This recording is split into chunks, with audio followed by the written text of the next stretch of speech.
নমস্কার বন্ধুরা, পূজাস কুকিং কর্নারে সবাইকে স্বাগত। আমার আজকের রেসিপি বাংলা নববর্ষ স্পেশাল রুই মাছের ভাপা। মাছকে যেহেতু আমরা বাঙালিরা শুভ বলে মনে করি, তাই বছরের প্রথম দিনে লাঞ্চের মেনুতে মাছ থাকাটা একদমই মাস্ট। খুব সিম্পলভাবে দারুণ স্বাদের এই ভাপা রেসিপি আজ আপনাদের সাথে শেয়ার করব। রুই মাছের ভাপা বানানোর জন্য প্রথমে একটি বাটিতে জল নিয়ে তাতে 4 পিস রুই মাছ ভালো করে ডুবিয়ে দেব। তারপর তার মধ্যে স্বাদমতো নুন আর পাতিলেবুর রস দিয়ে দেব। যেহেতু মাছের মধ্যে একটা গন্ধ থাকে, তাই পাতিলেবুর রসটা দিয়ে দিলে এই গন্ধটা আর থাকে না। এইভাবে মাছটাকে জলের মধ্যে ডুবিয়ে আমি আধ ঘন্টার মতো রেখে দেব। অন্যদিকে গ্যাস অন করে একটি কড়াই বসিয়ে দেব। তাতে 3 টেবিল চামচের মতো সর্ষের তেল দিয়ে দেব।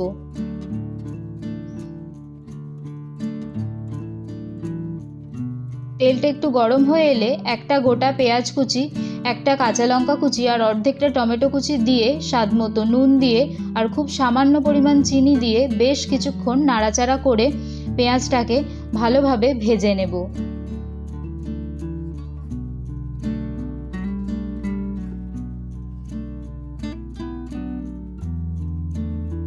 পেঁয়াজটা ভাজা হয়ে গেলে নামিয়ে নেব। অন্যদিকে মাছগুলোকে একটি পাত্রের মধ্যে তুলে তার মধ্যে হলুদ গুঁড়ো দিয়ে ভালো করে মাছটাকে মাখিয়ে নেব। এখানে কিন্তু আমি আর কোনো নুনের ব্যবহার করিনি, যেহেতু মাছগুলো ওই নুন জলের মধ্যেই ডোবানো ছিল, তাই আর আলাদাভাবে কোনো নুন দিইনি।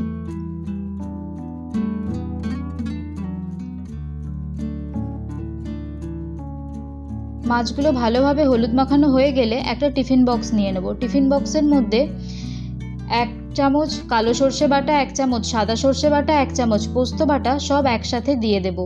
তারপরে হাফ চামচ হলুদ গুঁড়ো, হাফ চামচ জিরে গুঁড়ো, 1 চামচ লঙ্কার গুঁড়ো আর পেঁয়াজ আর টমেটো ভাজা যেটা আগে থেকে ভেজে রেখেছিলাম সেটাও এর মধ্যে দিয়ে দেব।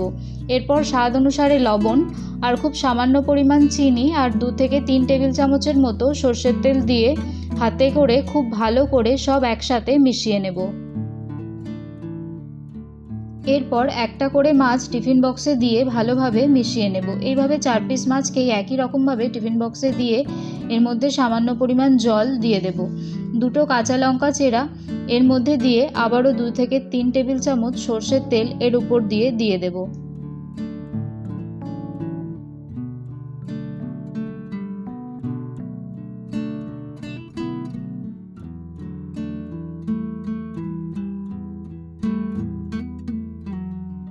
এরপর টিফিন বক্সের ঢাকনা বন্ধ করে দেব। অন্যদিকে গ্যাস অন করে কড়াই বসিয়ে দেব। তাতে 1 মগের মতন জল দিয়ে দেব। দিয়ে টিফিন বক্সটা জলের মধ্যে বসিয়ে দেব। খেয়াল রাখতে হবে জলটা যেন টিফিন বক্সের একদম নিচ অবধি থাকে। এরপর ঢাকা দিয়ে 20 মিনিটের মতো হতে দেব।